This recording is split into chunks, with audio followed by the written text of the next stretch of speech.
Welcome to the Blind Apex Podcast, where amateur club racers tune in to get faster.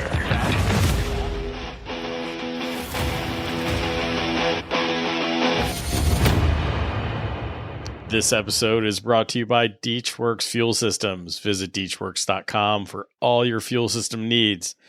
On this episode, we're going to talk about a perspective on learning a new track.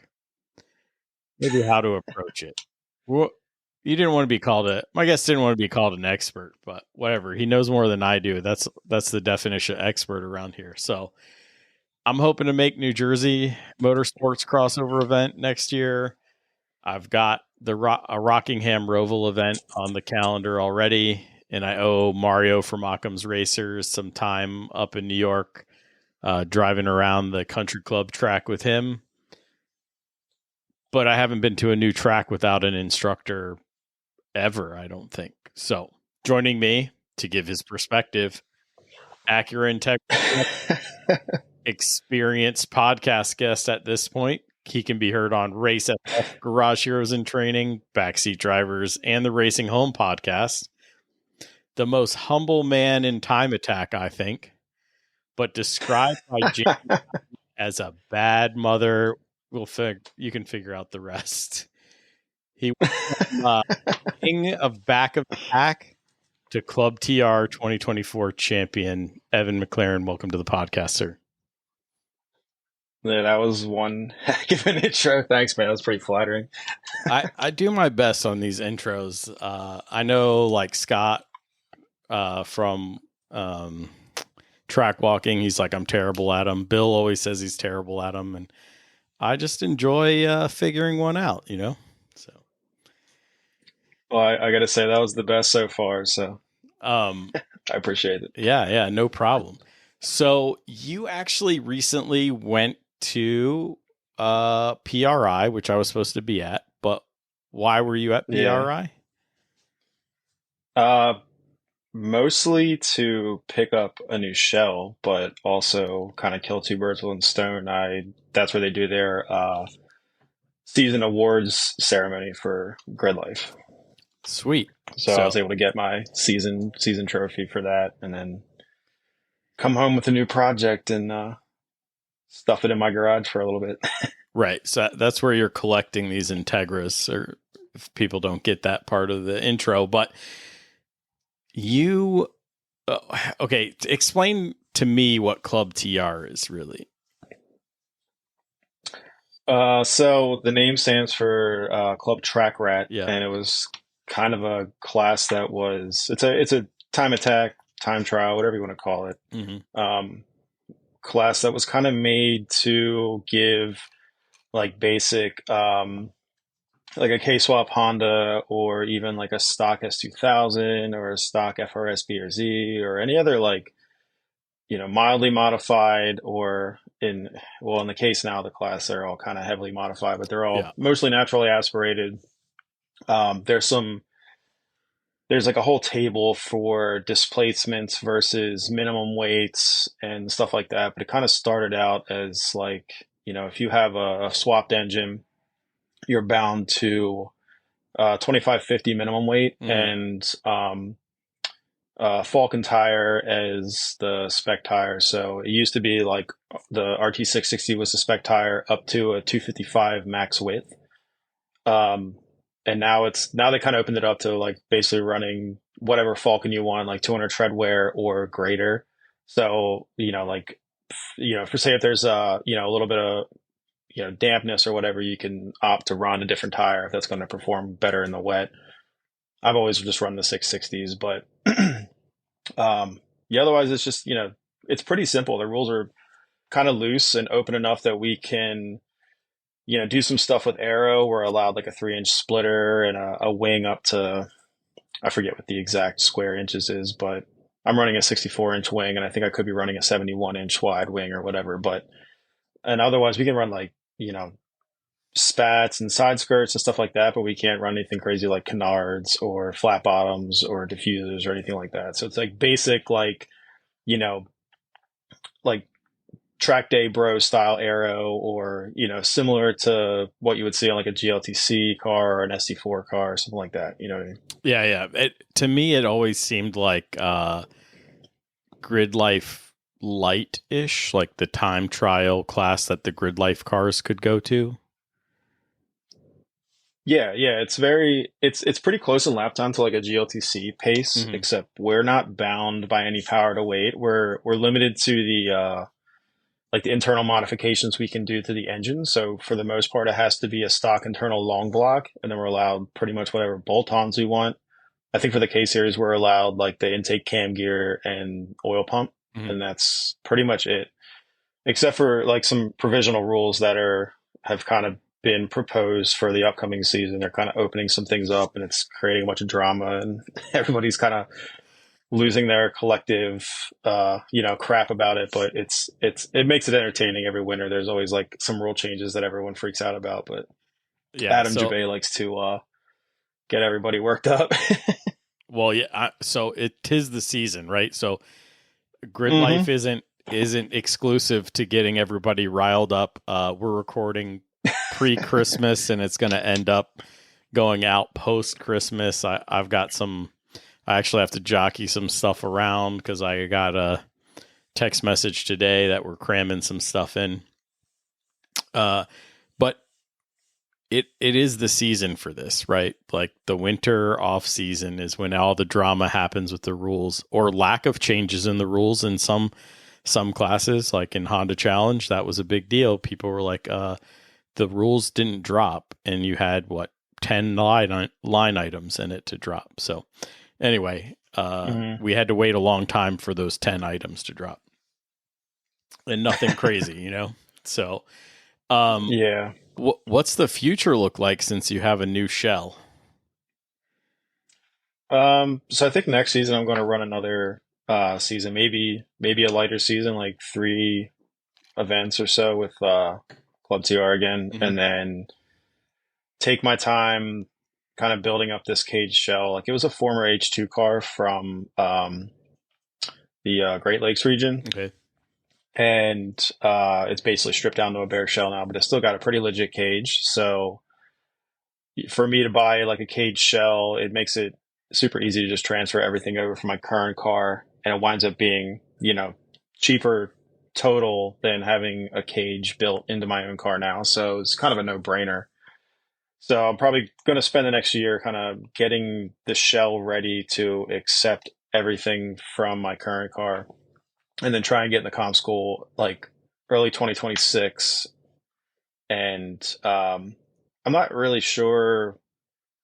Like I want to get into some form of wheel, obviously, but I'm not exactly sure where I'm going to wind up. Either NASA SD4, or maybe dip my toes in a couple GLTC events, but their traveling is kind of crazy, so I'm not sure if I really want to go, like fully committed to their schedule, because part of me like wanting the cutback next year is really just to kind of um, consolidate and save some costs, because like the travel right now is just killing me. So if I can do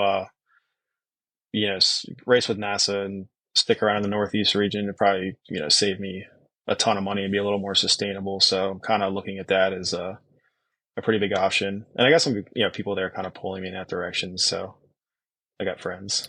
Well, yeah, I mean, but you also had this Grid Life track family for a while, so if they're going to be Yeah. local in quotation marks, they don't really, you know what I'm Right. saying? Like they're all over the Yeah, there's country. So yeah, and that's kind of why I was like, I kind of want to build the car so that it could easily hop back and forth between SD4 and GLTC, which is probably not competitive in either one, but at least like I'm not really going to be looking to run at the front. I just want to get out there and race. You know what I mean? If I'm mid, back of the pack, I don't care. I just want to get out there, and it would be cool to be able to like run race a Thunderbolt with Northeast, and then go to Mid Ohio or Lime Rock or pit race wherever with GLTC. But I don't know. I'm kind of leaving everything up in the open right now and just thinking about how I can put this car together to not really shoot myself in the foot, and allow me to basically kind of slot it where in either class where I want. So we'll see how it goes. Right. I mean, you're not currently on 17s, are you? I'm actually on 17s in the rear and 18s in the front. Okay. So yeah, so like for ST4, I'd probably have to downsize my wheel because the wheel template that they use for like ST and TT4, I think is a little it fouls a little bit on the amount of stretch that I run. I run like an 18 by 10 and a half. So it stretches to 255 a little bit on my tires. So I think I'd have to go down to like a 17 by 10. Mm-hmm. But otherwise, I don't think I'd really have to change a whole lot from the way my car is currently set up to run in like ST4 power to weight. I think I'd actually be a little underpowered for ST4, but I'd have to run it through the calculator again because Yeah. I'm what is it, like depending on the dyno, I'm at like between 240 250 Mm-hmm. peak. So I'm not sure how the average horsepower would come out to that, but it seemed like the car would kind of be around like with all the modifiers and everything plugged in, like the front wheel drive, like, what was it, like a 2%,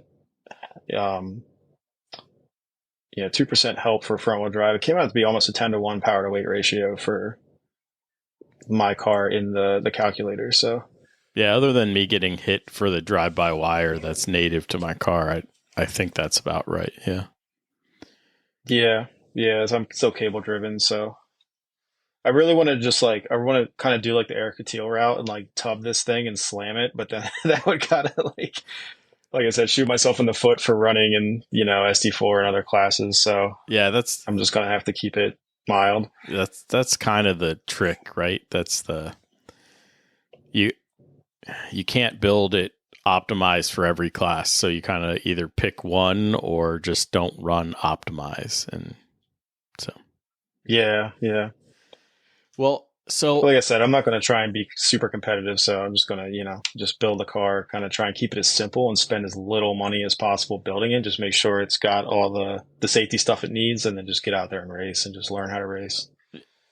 yeah, okay. So one, I don't believe that you're going to try not to be competitive. And then you're going to get out there. Look, did you or did you not have pit on the schedule this year? And then when things got really close, you decided you were going to pit race this year. Yeah, I mean, I didn't have a choice at that point, but this is like, what is this, year 3 in the class? So like year 1 for me in ClubTR, I had the same mentality. I was like, I'm not going out there to be competitive. I'm just going to go out there and kind of get my feet wet and learn. And then 3 years go by, and now I'm like, okay, now I want to win. You know what I mean? So I didn't go out with the immediate intention of winning, but it kind of evolved into that once I picked up pace and just naturally got a little more competitive. For sure. Yeah. And I just, yeah, everybody who's like, I'm not going to be competitive, I'm not going to do this, it bites you. And you've tasted competition, right? But you haven't. Yeah. The wheel-to-wheel drug is totally different to me. Now, I qualify, I don't do time trials, but that yeah, I understand there's a mentality change, right? Like, and so you're going to find that the mentality changes, and maybe you find that wheel to wheel is less exciting for you. But for me, it was a whole new drug, And so Yeah. it was intense, and heck, it's driven me to do a podcast, and I hate football now. I mean, it doesn't help that my fantasy football teams are terrible anyway, but I don't pay attention to it. I'm not in the garage with football on. I'm in the garage working on a race car with like podcasts or music or something playing, So Yeah. it took over my life. It's pretty all consuming. It is, absolutely. Yep. So in your all consuming 3 years of ClubTR, how many new tracks did you put on your schedule with the whole grid life, traveling and competing thing?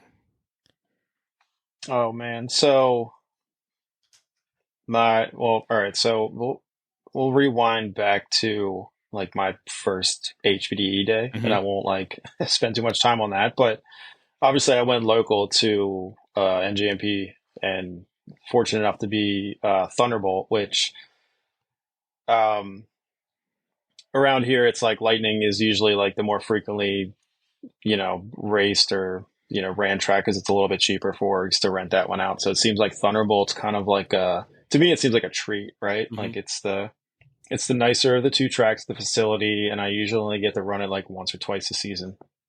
So that was my first taste of driving on track was there, and it was it's kind of like a pretty high speed track, and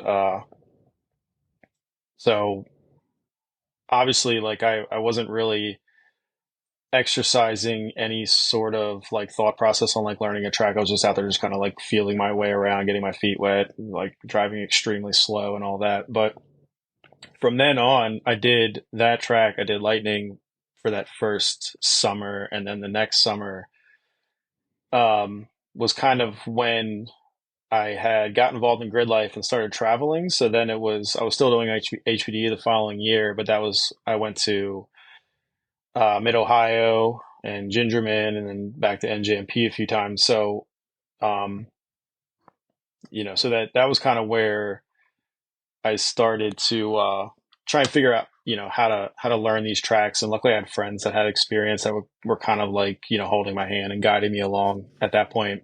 But I was still pretty young in green in my track experience, so I wasn't really like implementing any sort of um, like strategies or anything like tools to like learn how to learn drive these tracks. I was just out there like doing HPD laps at like 5/10 and just trying not to go flying off track.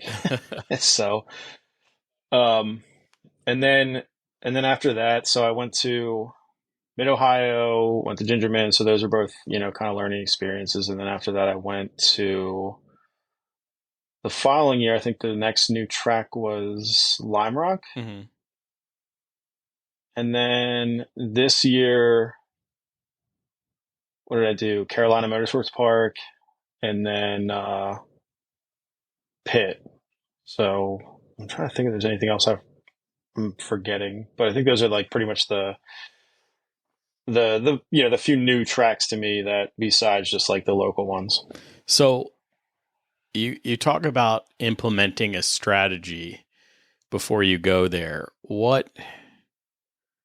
When did you start that process? When you started competing? Yeah, it was kind of when I was like approaching things in like a competitive mindset. I was like not, when I was doing HVDE stuff, I would kind of just watch some like YouTube videos and get a like a general idea of like where the track goes, but I didn't really do any sort of like homework. I would just go and then drive around, try and follow someone else in the intermediate run group, and kind of just figure out pace from there, and then um, talk to like the friends of mine that I was packed with and stuff that were a little bit faster. They would watch my videos, or we compare data, and they'd be like, okay, yeah, you're overslowing this corner by like 10 miles an hour, and that's kind of how I learned. But then when I kind of stepped up in the competition, I wanted to be somewhat competitive. I knew I wasn't going to be running at the front at first, but I was like, all right, so now I need to really figure out where this track goes, but also try and figure out how to extract some time out of this and not just be slow. Try and do it quickly, because in the grid life time attack forum, we don't always get like the most laps per session. There's not like a ton of seat time, so you don't have all the time in the world to kind of figure things out. Yeah, for sure. So let's I sent you a high level outline. So let's start with the pre-event process, or what are you doing prior to going to a new track? So, thinking about this and kind of how things like evolved for me, I kind of broke it down either learning a track before you go, and then trying to implement what you think you've learned at the track, and then doing that like without a simulator, and then with a simulator, because I Okay. think those are two different experiences. Because it wasn't until recently I had picked up a simulator. It was basically like last year. Hmm. So the whole process for me trying to learn a track before I had gotten that simulator set up and was able to utilize that as a tool was pretty different. And I felt like, I had to do a lot more like homework up front Okay. without getting, the laps and the seat time on the sim. So thinking back to the first time I went to Lime Rock, didn't have a simulator, was also kind of a little bit, I guess, like slower or less experienced as a driver. And I kind of struggled to, as simple as a, track that is, it's like, it's technical, but it's really fast. It's high commitment, but there's not like a lot to memorize, or, it's not like there's like 50 turns. There's what, like 7, 6, whatever. Isn't there like one left-hand turn or something like that, or one right-hand turn? Yeah, they're all right-handers with one left. Right. Yeah, it's like you got Big Bend, left-hander, right-hander, uphill, West Bend, downhill, Right. and then the front straight. And it's just all happens so rapid pace. So, um, and then knowing that that track was pretty high commitment, or like high risk and high commitment, I was kind of like, all right, I really need to, um, study this and try and get an idea of, exactly, where my break points are and stuff like that before I go. So what I started out doing, I mean, luckily there's a ton of YouTube footage out there, but Yeah. What for did people me, do before the internet? I have no idea. I guess just go and drive, Right. right? Like just go and figure it out as you go. But that's usually, usually the way I pick things up the fastest is just doing. Hmm. So, which is why the sim for me was like a big deal. But before that, I would, try and kind of like fill in all the gaps that you get when you're driving in person. I tried to fill in as much of that as possible before, like in my mind, before I would get there, which is kind of hard for me because I learn by doing much more than just like, visually watching a video or something like that. But I would find some known good like onboard footage on YouTube. Like there's definitely like track record laps out there from people, whether it be NASA or SCCA or whatever. Um, and if you can find something that's like relatively close in pace to whatever you're driving, that's super helpful, because then it kind of gives you an idea of, like break points and relative speed, and like if there's similarities in grip, that's super helpful. But it's not always the case, so sometimes it's really hard to find stuff that's like an exact match. Or they have, or they're And reading gear speed and not GPS speed, and so yeah, and there's videos that have like the overlaid like telemetry Mhm. are like pretty good. I mean, it helps, especially if you have like a throttle and like some have like the bar graph for the throttle and the brake. Those are super helpful because then you can see exactly like, when the driver's getting on the brakes and how they're releasing or how much pressure they're putting in and all that stuff that, it's hard to tell just by looking at just a video with, like the hands and the steering wheel, and that's it. If you can't see what the feet are doing, sometimes it's hard to kind of fill those gaps in. But, I guess the more you get familiar with, I guess just like driving, you can kind of get a sense of it too. When somebody's like, real hard on the brakes, you can see it in the video footage. You can hear it in the engine RPM and the decel and everything. Or you can kind of see if it's a corner with like a lighter or medium brake pressure, you can kind of see it in the way the car behaves. But without any sort of data or telemetry, it's like kind of hard to get an exact like pinpoint on what the driver's doing. And then you got these people out there that put footage out that's just like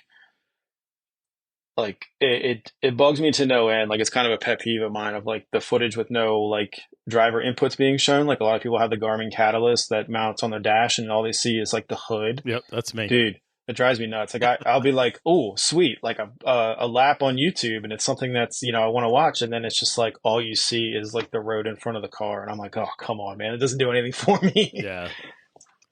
It's become super popular though. It's like YouTube has just become flooded with these like catalyst videos, It's and I'm like, super man, easy. like just That's mount why. that thing. Like I know, and it's a great tool, right? And that's another thing. It's like if you're trying to learn a track and you have a tool like that at your disposal, it's basically going to tell you like you did this better, and it's like that's awesome. But I've seen a few people actually take that camera and mount it back like over the shoulder and still get I guess the same effect of the telemetry lay or the whatever the overlay of that camera and the system, and still has the functionality of it. But I need to know how they do that, because mine's on the dash, like halfway down my gigantic 8th gen Civic dash, and my window banner will complicate its life picking up satellites because the GPS module is in the camera. So, oh really? Yeah. I don't really know how that thing works too well. I've just noticed there's like a handful of people that have in the past like year or so that I've seen just mount it like back over the shoulder at like eye level, and it looks cooler because you can actually see the driver inputs, and then you still get the overlay from the catalyst. Yeah. But yeah, if it's not going to function properly without being like in the windshield, then it's not really going to do the user any good, right? Right. So, but go ahead. Well, yeah. So back to the the methods and the strategies I was using.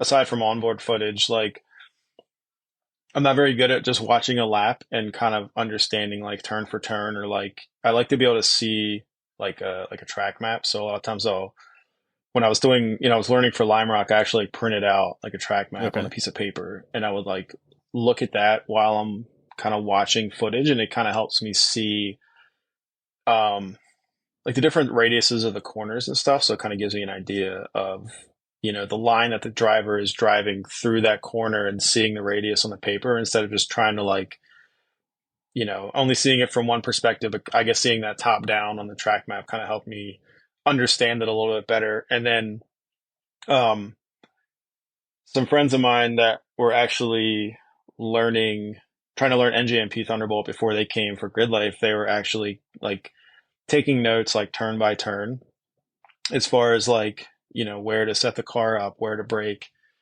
where to apex, where to, feed in throttle and track out, all that stuff. They would kind of use a track map and a piece of paper and watch videos of different drivers and kind of take all those kind of notes. So, I kind of implemented that same thing on paper for Lime Rock. And then, there's what else? Speaking of YouTube, there's a bunch of, also like track tip videos out there on YouTube. Besides just watching people's raw onboard footage, there's YouTube stuff from like Tom O'Gorman, and there's a couple from, I don't know if you've seen, I think it's Rad Rat Racing. Maybe they do like some East Coast stuff. They got like a Thunderbolt and maybe a Lime Rock one that's pretty decent, pretty detailed. One dude, what's his name? Samed did one at Summit Point, Maine. Yep. That was actually pretty helpful for me when I was trying to learn that track in the sim. But yeah, trying to look at my notes here and see if there's anything else. But basically, I'm just trying to like, fill in as much detail about the track and the lap and what you have to do before you actually get there. So that way you have, enough of a, mental visualization as possible before you actually even turn a lap. And then that, to me, like, if I can give myself as much information as possible when I finally actually turn a lap, it kind of makes more sense than if I'm just going in blind, Yeah. So I mean, I can echo that. Track maps, taking notes on them, the online guides, like Tom O'Gorman stuff is really good. I think he published on ASM's YouTube page, but if you just type in whatever track, it'll probably pop up if he's done one. I know like Ross Bentley, and he has the Speed Secrets track walks. They're behind a paywall, but they're really in depth, and he's talking about updating them. because so many places have been like repaved and stuff has changed. So, but there's I've been really wanting to like see. I'm not even completely sure like which tracks he has available, but I'm kind of wanting to see like what he has to offer as far as that goes, because I don't think the cost of him is too extreme for what he really offers. I think it's like $20 Because that guy's that's it. Yeah, that's you can't beat that honestly. And that guy's like such a like a top tier coach, and he has such a great way of like explaining things that if there's like a local track that you're trying to learn, like he's probably the ultimate resource to go to if he has something available like that. So when you're watching the YouTube videos, are you trying to identify like markers? Are you trying to identify where the flag stations are? I think one big thing, I learned this on the sim actually, is to figure out where pit in and pit out is, because I got dropped in, I think it was Charlotte Motor Speedway Roval, and you're in pit box 1, and I was like, where do I go? Yeah. That's that's something that's like great for a sim, because you can like it's almost like you're literally driving the track in person. Yeah. When I watch videos, there's so many details like that I think that I just glaze over, like as far as whereas like the pit in and pit out is. But definitely flag stations for sure, because like that's such a key thing. But those usually aren't like cemented in my head until I kind of do like that first like out lap, and I actually like physically see them. But usually I'm looking for like brake markers, and then kind of trying to establish what kind of corner we're looking at, whether it's like a like a slower speed corner, is it a heavy braking zone, is it a brush of the brakes, and trying to like figure out if like the driver I'm watching is like attacking this at like max pace, and like looking at where they're braking and how much speed they're carrying through the corner. And when I go to the track myself, I usually kind of want to back that up a little bit, so I know that there's a margin when I go to actually try and do a lap. So I'm like thinking, okay, if they're pushing it and they're getting down to like the 1 marker, if I brake at the 2 or whatever, and then see kind of where what speed I have it turn in, and then kind of work my way up, and kind of like I think of it just like as like filling in the corner with speed or slip angle. You know what I mean? Like if you brake early and you end up parking it by turn in or by apex, and you still drive the line, and you feel like, okay, hey, like there was a little bit, I left a ton of margin here, so okay, can I compress that brake zone a little bit, or do I just need to? Is it the type of corner that I really don't want to brake too heavily, and I want to get off the brakes early, and like all that stuff? I kind of think of trying to figure out before I get to the track. It's like, okay, I'm watching a video like a turn 1 at Mid Ohio. I see guys just barely brushing the brakes at like the 1 marker and floating the car in, and so I'm going to get there. And in my first few laps of the day or first session or whatever, it's like maybe I'll back that up to the 2 and brush it, and then see what kind of speed I wind up with, see what kind of space I have on exit, or where the car kind of stopped, like the slip angle stops. So sometimes you can get a little bit of slip angle on the entry, but then you over slow to where you're just driving the line on exit and the car's not moving around underneath you. So you kind of say, okay, maybe I can move the brake marker up a little bit, brake a little bit lighter, and kind of fill that in with more slip angle all the way through until you're basically like sliding all the way out to the exit curbing. But that might take a few laps or even a couple sessions to kind of work your way up to. And then you go to a heavier braking zone. If you see a guy in a video braking super deep, or like a turn 1 at Summit, right? Like you see where somebody in a video brakes, you really don't want to go bombing in there with that much speed on your very first flyer like you've ever been there. So you're going to back it up a marker or 2, and then kind of work your way into it. Yeah, for sure. So let's talk about how you incorporated the sim after you got it and how that added things. So for me, the sim was kind of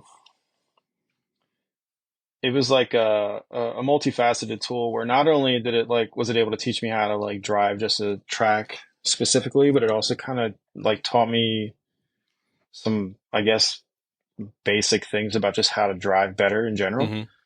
So, it was a huge game changer for me when I picked one up, last year.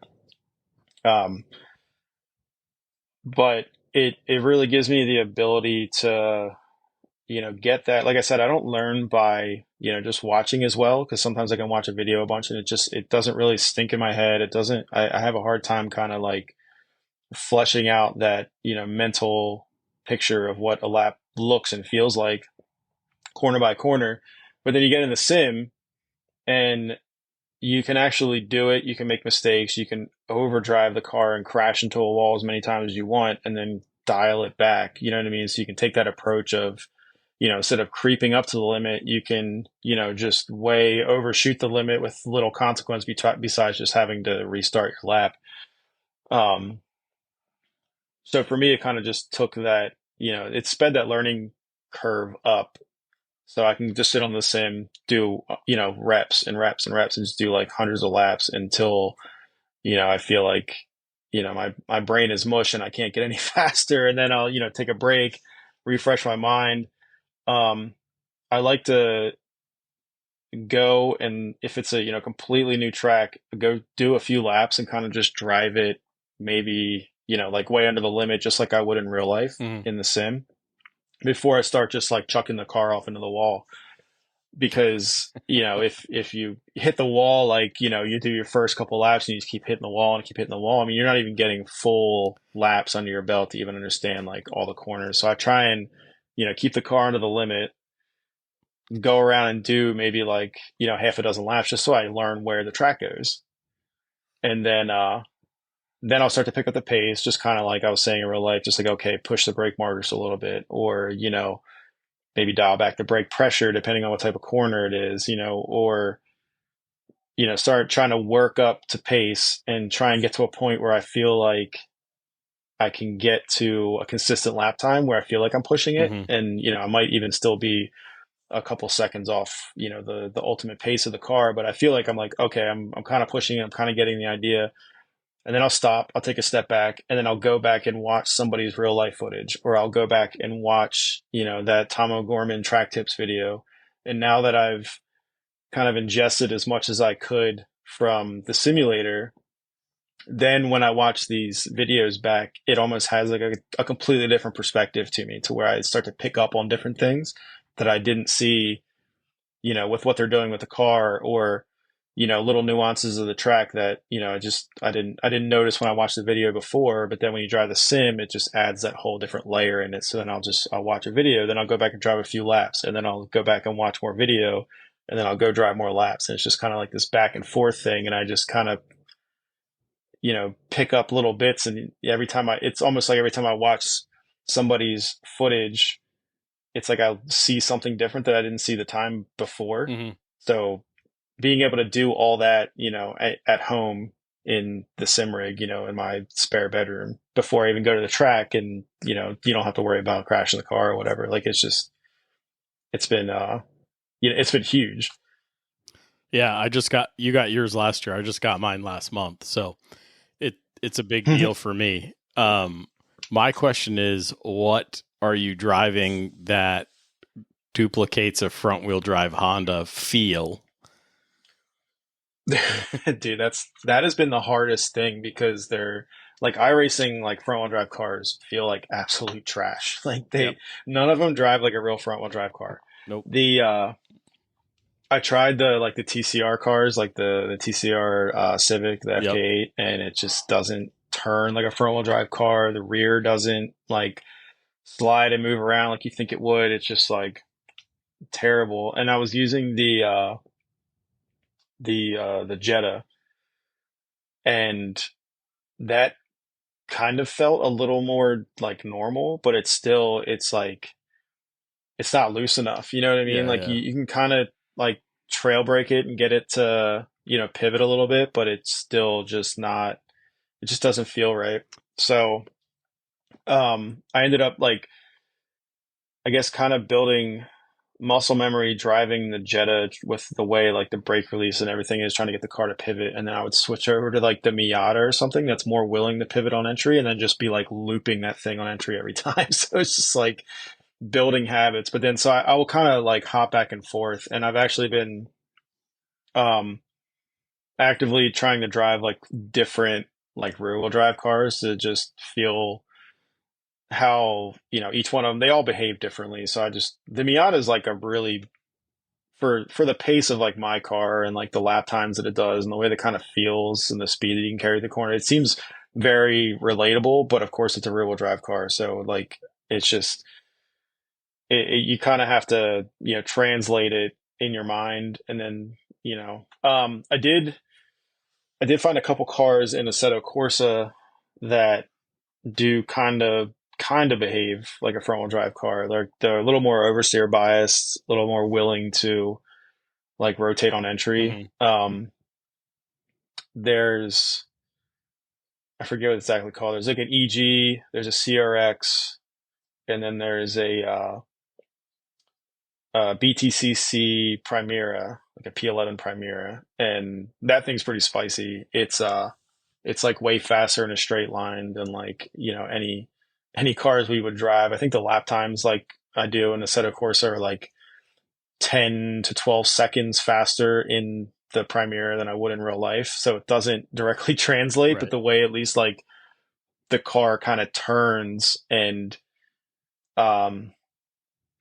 everything, like way it behaves and the way like, you can kind of pitch it on entry and then throttle out on exit and catch the thing. It feels more like a front wheel drive car, even though it's pretty oversteer bias, like mid to exit instead of on entry. And you want to kind of like have it pivot on entry and then a little like grip up on exit a little more, when this thing's like the opposite. So it's kind of like a basket case, but I use that to kind of drive some of the tracks that I was going to this year. And I feel like it kind of made me want to loosen my own car up and make it a little more like willing to rotate and oversteer bias than I have the car set up currently. So I think that even though it's not super realistic, it was still kind of like a good learning tool for me to kind of just get used to like a looser car.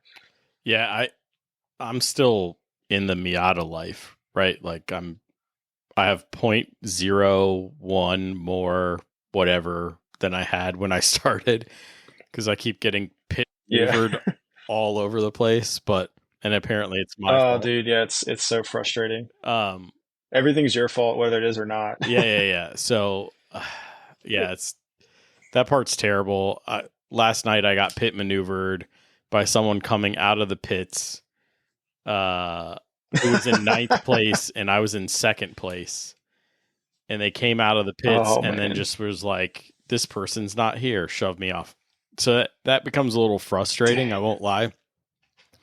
But for my car, the Miata's pretty close, it feels like, because you have to flick it a little or it'll start pushing. And then once you flick it, it starts to oversteer. But if you're catching it early, it sort of like squats and then hooks up. And that's how my car feels anyway.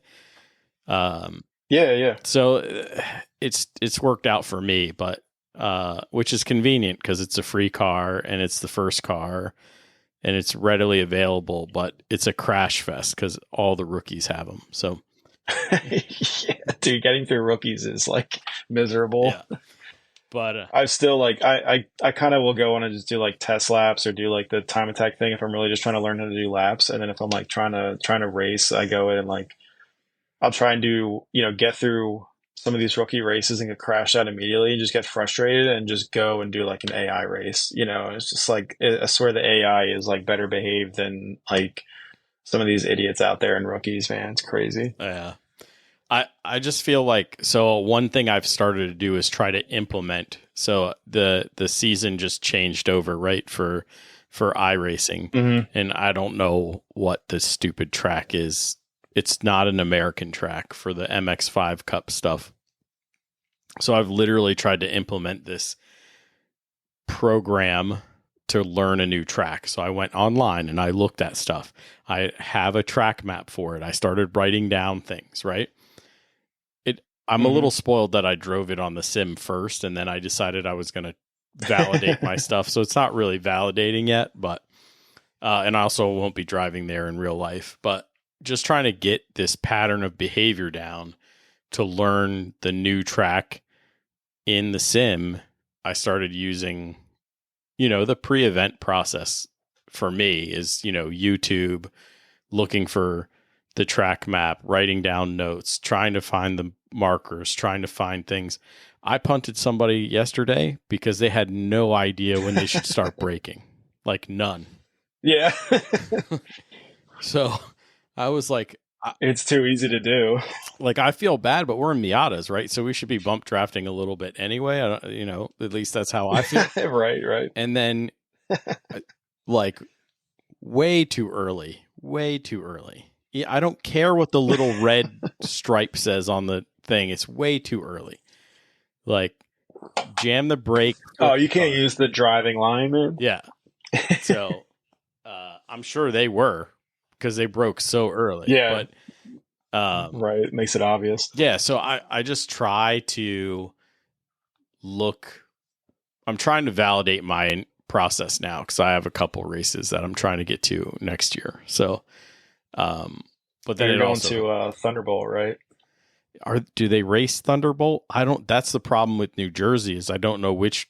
It just says New Jersey. I don't know which track. Oh, it doesn't say it's Thunderbolt or Lightning? No. Oh yeah, they definitely race Thunderbolt. It just depends on like which one it happens to be that weekend. Yeah, I'll have to figure that out early and start studying because I don't want to show up and look like a chump. So I was just, for whatever reason, I was just assuming it was going to be Thunderbolt if they were going to do a crossover, but it could be either one. Yeah, there is. I don't know if you've messed around with the Lightning mod on Assetto Corsa. It's close enough to kind of get you familiarized, and then they do have Thunderbolt on iRacing, and it's kind of like a pretty bare bones map, but it's enough to figure out where the track goes. But now that they kind of like changed turn one, it's not the same there either. So yeah, that's going to be a problem for me. So we'll see. Whatever. Yeah. I just need to get the flow down. It's not the most yeah, exactly. It's not the most like technical track. It's pretty, like, the whole front half is pretty high speed, so it's just kind of like, working up some commitment. And then there is some if you're racing, it's going to be a little bit different than, if you're qualifying, there's probably some few corners in the back half that are a little bit tricky that could cost you a chunk of time. Mm-hmm. But for the most part, it's like a lot of just, how much speed can you roll through this super fast corner? We have a couple of those corners. I mean, I think Summit Point, turn 3, 4, 9, 10 is all that way. And then, VIR has a bunch of fast stuff too. So it's not. Oh yeah, for sure. But yeah, I think if it's Thunderbolt, you'll be able to pick it up super quick. So Lightning's weird. It's a little sketchy in my opinion, but that track needs some like upkeep. Well, don't they all backfill some of them curbs and stuff? Yeah, that's true. Very true.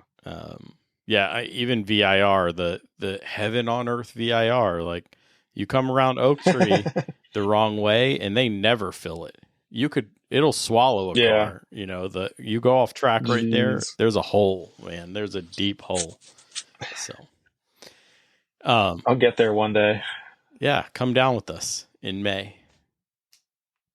I really want to. You should. It's just like every time I get so like consumed with doing the whole grid life thing, and it eats all my money and then all the travel and everything, and I just don't have any room or, funds to get anywhere else. And there's so many tracks that aren't even that far. Like I haven't even driven the Glen yet, VIR, Summit.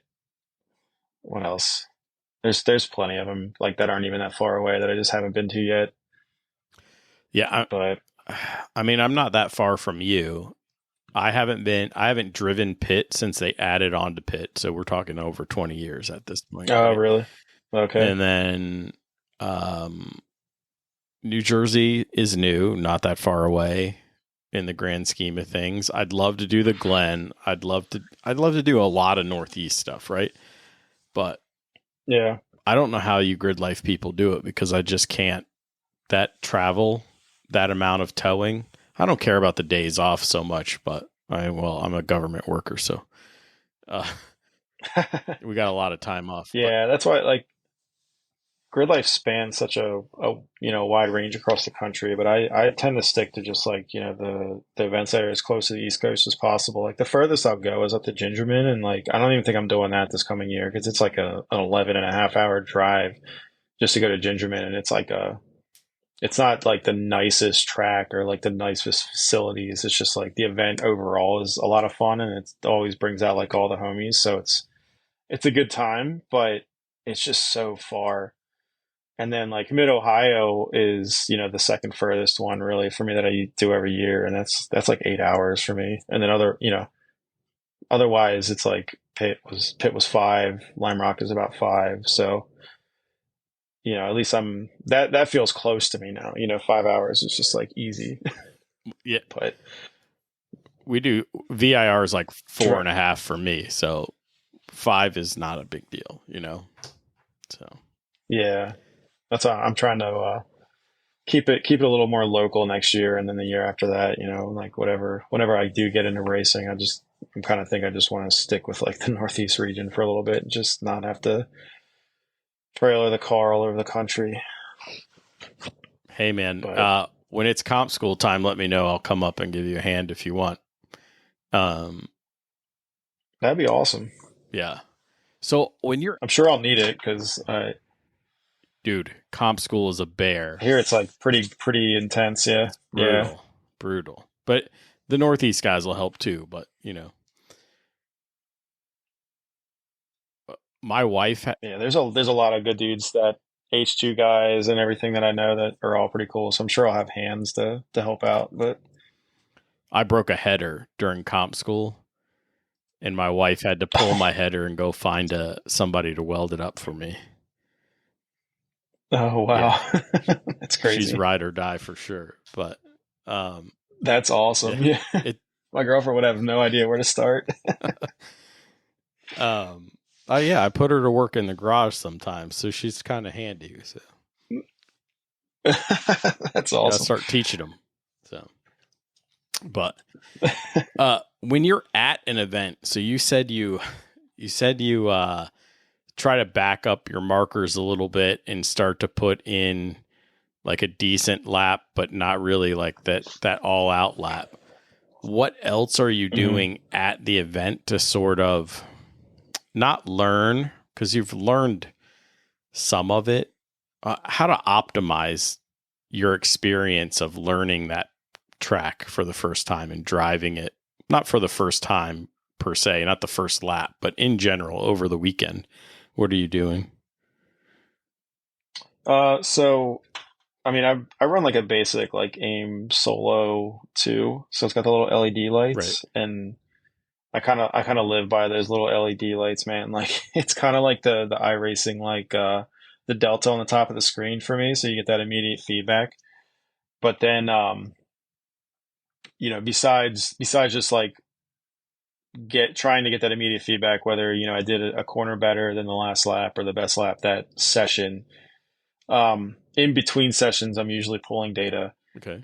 I'll look at, the usually like every single lap I did in that session, I'll pull up an overlay, and then you can kind of see there's certain spots where, like you're gaining or losing time, on like one lap versus the next, like whether, you didn't put everything together, on like your fastest lap, but like you could see, okay, this was the fastest lap, but then maybe like 2 laps before I did something better in this one corner. So you can kind of see that like, oh, maybe I was able to brake a little bit later and was still able to roll the same min speed through and get the same exit. Then you can see that and take it and kind of apply it to, like the ideal lap in your head. You know what I mean? So usually I'll do that, or I'll, if I ran a semi decent lap one session, I'll use that kind of as like a reference for the next one and see if I can continue to like replicate what I did in that lap. And then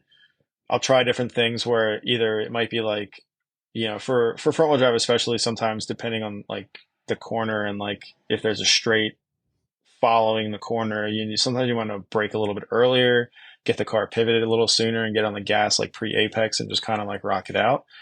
Or, some corners you might want to like bomb the entry speed as much as possible and then sacrifice the exit. So like, you can kind of play with, your different, your different strategies to like, how you enter and, shape the corner and see if that, affects the delta, or, you see, you get that little like, green LED light or not, so you can kind of go back and forth with like those things and then look at data. And then I'll try and like, I always have a GoPro on if it wants to function correctly, or if I don't forget to push the button. Yep. Which yeah, like I've run some of my like, faster laps of the weekend, or like, laps that have like won an event and then forget to like push the damn button. So then I don't even have it to like go back and watch later, because like I'll watch it in between events. Like I'll, pull up footage, and then sometimes like when I'm in the car and I do something, it might feel fast, but then when I watch it on footage, I can kind of tell that like maybe I was a little under the limit, or it just looks slow on footage. And then I'll like compare the footage to like the data and see that if like, okay, it looks slow, but did I do it a little bit faster in a different lap?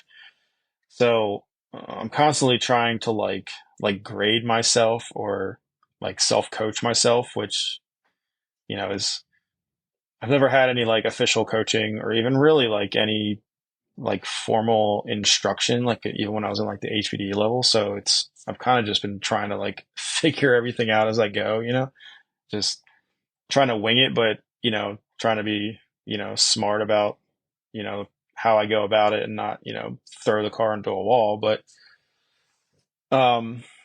yeah, it's like I need video. So like even after events, I'll go home and watch my video a bunch of times, and I'll see things that I did at the event that I didn't realize I was doing while I was there. It's really weird. So if I don't have that video to like go back and watch, I feel like I miss like a big portion of like the ability to like learn and fix my mistakes. So when you're at the track, are you talking to other people, trying to get like pointers, maybe someone out of class, or have you done any track walks to see if you can learn more by like just walking the track? Oh yeah, absolutely. So, like talk about learning a new track that's like super technical. Like when I went to Pitt a few months ago, I'd never been there before. So I kind of went through this whole process before I went to Pitt, right? And then we get there, I did a test day, before the competitive event actually started, which was, like massively crucial in, picking up pace, because I could at least like approach things at, like not have to feel like I have to throw down like on the first session of the weekend. I can take the whole day to build myself up to pace and watch my video and critique myself. But at the evening of that test day, me and a few other dudes went and did a track walk, and it was like pretty eye-opening, like things we saw about like the curbing and just the track surface and everything that kind of, I guess, opened my eyes to, I guess, how I could, change the line I was taking through the corner and use more curbing, or, stuff like that I didn't really notice while I'm flying around the track at 100 miles an hour. Or even just like elevation change. Sometimes you don't really perceive as well when you're in the car, but then when you're standing at, on the track, just standing there, you can see how like, much the track either rises or falls like into the braking zone, which will affect, your grip, and you don't really notice that. Or like sometimes corners might have a little bit of camber, and you see that when you're just standing there looking at it, but when you're driving through it, it's like you don't notice it as well. So yeah, track walks are awesome. Like if there's ever an opportunity and I'm at a track, like especially one that I'm new to, like I usually try and make a point to try and get out there and walk it. We were walking around like in the dark. When we did Pit, we started, it was still light outside, and by the time we finished, we were in the dark with like cell phone flashlights out and stuff.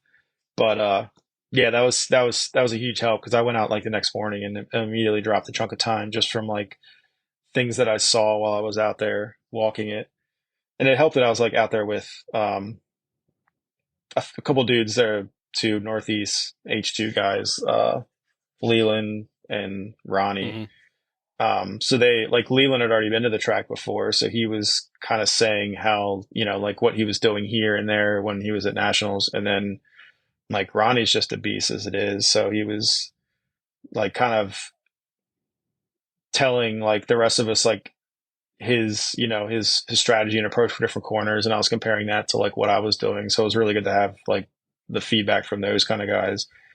And usually guys like that I know that are like more experienced drivers and I trust their input, I'll go to them. You know what I mean? But I'm kind of wary of just going to like anybody in the paddock, especially when they're like in a higher class or in a completely different car, and getting feedback from them and like what they're perceiving might not actually be like a reality for me in my car. So sometimes you can kind of like fall into the trap of getting an idea in your head based on what somebody else tells you that isn't exactly accurate, if that makes sense. For sure. Yeah. Always vet your sources, right? It doesn't matter. Yeah. Right. You mentioned that you're really big on watching your videos when you leave the event. Are you updating your track maps? Are you digging through your data when you're done just to see like on trip 2 what you can do to improve? So yeah, I'll look at my data because that's kind of like the the black and white in your face of like, hey, you did this well or you didn't, do this well. And so I'll spend more time digging into my data after the event sometimes than I do while I'm at the event, which is kind of like, to a detriment. Where if I always feel like if I'd spent more time in between sessions, whether I can or I have the time, whether either from, chasing something with the car or I'm just, being lazy and not looking at data and wanting to like, you know, hang out and have fun with friends in between sessions and, not be like drilled in the data and video. Sometimes I feel like I miss things that I should have seen and I would have, been able to find a tenth or two here or there if I would have been a little more diligent at the event to really like drill in. But then when I get home, I'll see things and then I'll just be like kind of kicking myself and be like, crap. And then I'll like have to keep that in mind for, like the following year. If I don't go to the track again, that's, that same, if I don't go to Mid Ohio again until the next year when Grid Life goes back there, I'll have to pull up all my last year's data, all my last year's video and restudy all that all over again to kind of get myself familiarized with, what I was doing the year before, what mistakes I was making, and like mentally prepare myself to like fix those mistakes the next time. You know what I mean? So it's just a constant learning process. I think like, as even just with like my progression as a driver from like the start to the end of a season, then I go back to the same track the next year. I'm almost looking at it with new eyes because I've learned things. I'm more comfortable in the car. So then I almost approach, even if I have been to, Lime Rock or Mid Ohio the year before or 2 years before, and I've been there before, I'm almost approaching it like I'm going there again with, kind of like a clean slate with fresh eyes, but I have all this data from the year before and I could look at it and say, hey, like this is what I was doing. But it's almost easier for me to pick out my own faults that next year because I've learned something, So then I try and study my own video, study my own data, and then use that to, just drive better the following time. So it's like having that kind of database of like, previous track experience and info. It helps me get up to speed a little bit quicker in a weekend, but, some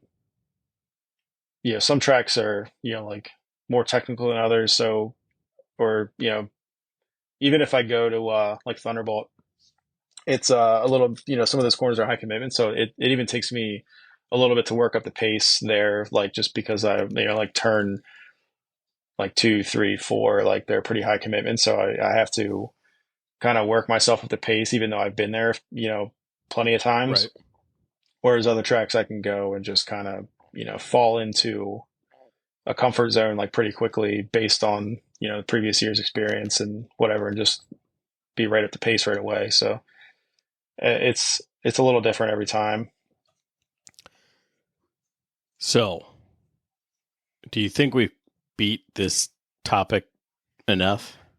Or is there anything else on your notes? Because you were at least studious enough to take notes for me. So, Oh, I think I blew through those notes and rambled on way beyond what I wrote because I was like, yeah, I'm going to take some notes. And then I started writing stuff down and I'm like, all right, this is way more like simplified than I was expecting. But then I don't know. It's like I said, like sort of preface this with the fact that like, I'm not an expert in this, like you said in the beginning, but I'm not an expert in anything. But I guess like this is pretty relevant to like the point in my, you know, like learning curve and my driver progression at this time because I have gone on like a new to me tracks like recently, and I have had to like try and figure stuff out and jump right into a competitive mindset at a track I haven't been to before. But I'm sure there's plenty of other people out there that have better, more detailed, more effective methods than what I use because a lot of things like it's just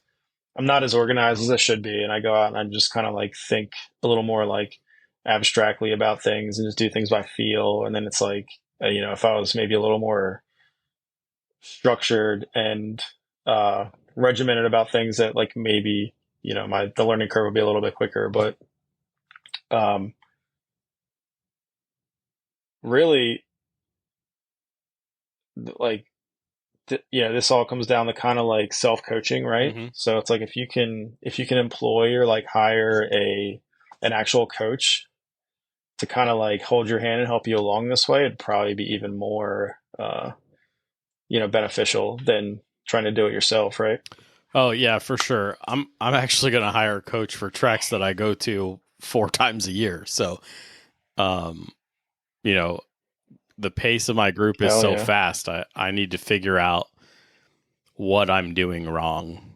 That's still consistently just off pace, So. Yeah.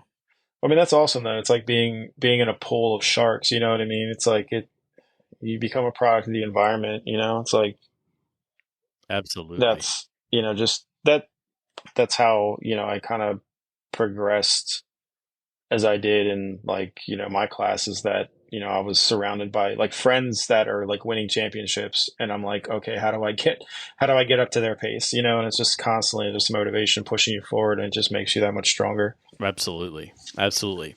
So I'm going to do a segment, and I've never done a segment. I'm 2 years deep, and we're going to do a segment, y'all. It's like an official podcast. Starting to sound like Jaime. Right.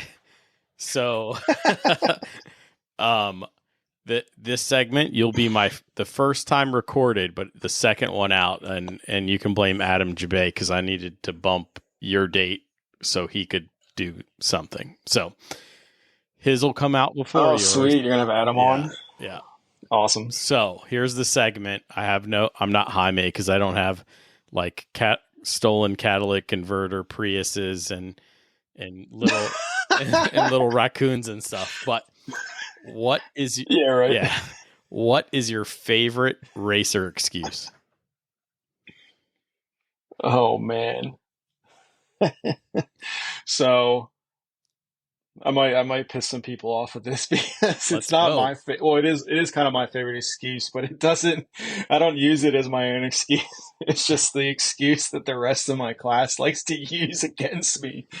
So it's kind of been a hot button in ClubTR that like the rules favor the front wheel drive guys because front wheel drive isn't penalized by drivetrain like parasitic loss as much as the rear wheel drive cars, but then we're all limited to like the same tire size and the same minimum weight. So not only do they not have the same, if they're using like the same horsepower, right, like or same engine combination, they don't usually get the same wheel horsepower because of the drivetrain loss. And then plus they tend to be a little bit heavier, so they all use that as an excuse, like, oh, my car doesn't make as much wheel horsepower, doesn't make much on the dyno, like we have a lower power or a higher power to weight than like the front wheel drive guys. And I'm like, they all just use that as an excuse, but then they don't some of them have like really pushed to build their cars to like the absolute limit of the rules, but then there's other guys that haven't, and then they still want to complain about the rules when they haven't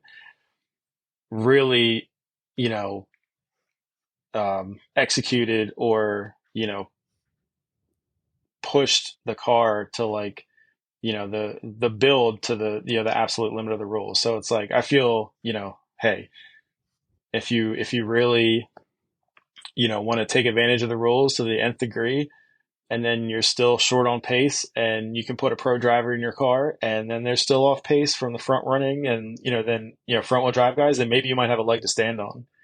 But yeah, so now this leading to a bunch of like you know, rule changes that are coming up this next season that might end up helping those guys. So it's kind of been a little bit spicy in the Facebook chats and stuff like that. But Hey, yeah, I don't know. It's just, I'm with you. Develop your car. in my opinion, front wheel drive. Yeah, absolutely. Develop your car, develop yourself as a driver, right? And there's a few of us that are just kind of, even, you know, a couple of rear wheel drive guys that have like consistently run at the front of the class, and they're like, hey, just drive better. And it's like, it kind of seems like a good thing to say, but, you know, is what it is. But then I firmly believe that front wheel drive compared to a rear wheel drive chassis, if there's nothing, you know, pretty much all else equal, front wheel drive is a natural disadvantage. Like, I don't really like, yeah, we can get the same lap times out of them, but it's like the chassis dynamics, there's literally just the fact that the front wheel drives, the front wheels have to do so much. They do everything. You know, like everything, right? I'm running like little, like basically pizza cutters on the back, because I run like a, you know, a staggered setup. I'm running 255s on the front and 225s on the back. I can't, not only can I not fit 255s in the rear, but I don't have enough mass or load back there to use anything bigger unless I just want to have cold rear tires all the time.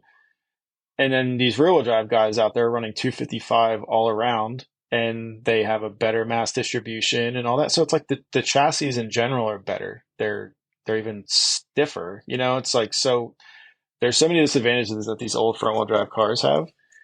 You know, these floppy tin can, you know, golden age Hondas, right? And then like these guys in these newer, like, you know, 8.6s and FRS BRZs, S2000s, you know, they all want to act like, you know, we have an unfair advantage. And I'm like, you guys have the chassis advantage, and we just have a little bit of wheel horsepower advantage. And it's really not all that much. It might be like 10 horsepower.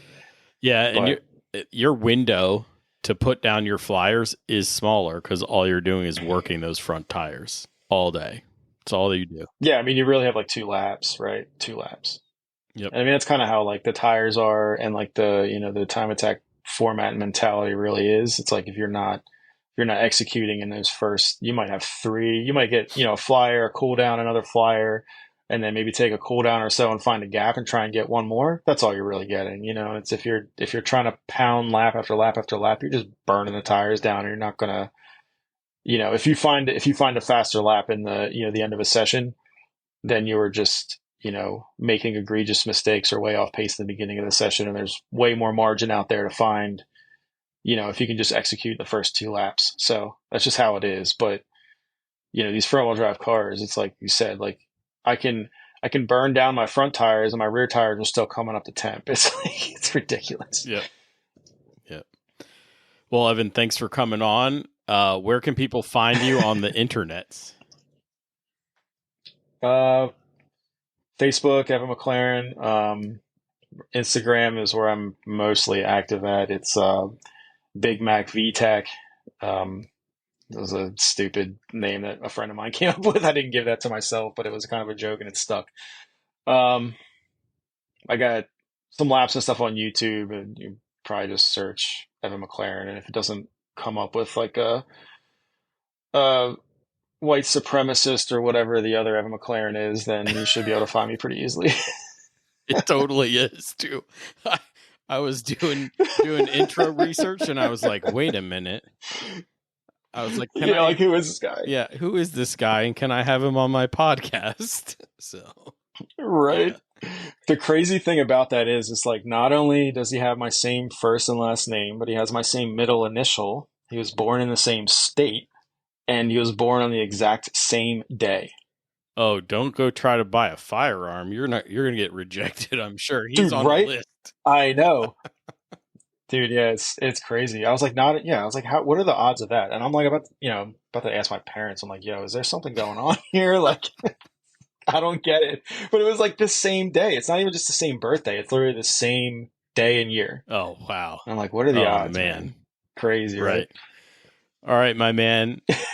Good luck in 2025 with whatever you're going to get yourself into, and your future, man.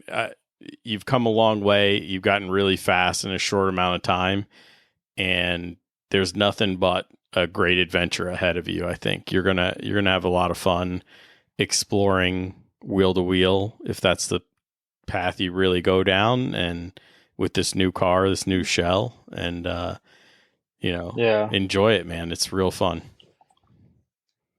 I can't wait. And yeah, thank you. I appreciate that. And if you come out to Jersey this season, I'll try and make it out there at least just to hang out and spectate or whatever. Oh, you want to coach me? I don't think you need coaching from me. Until next time, keep working on yourself, keep working on the car, and let's get faster.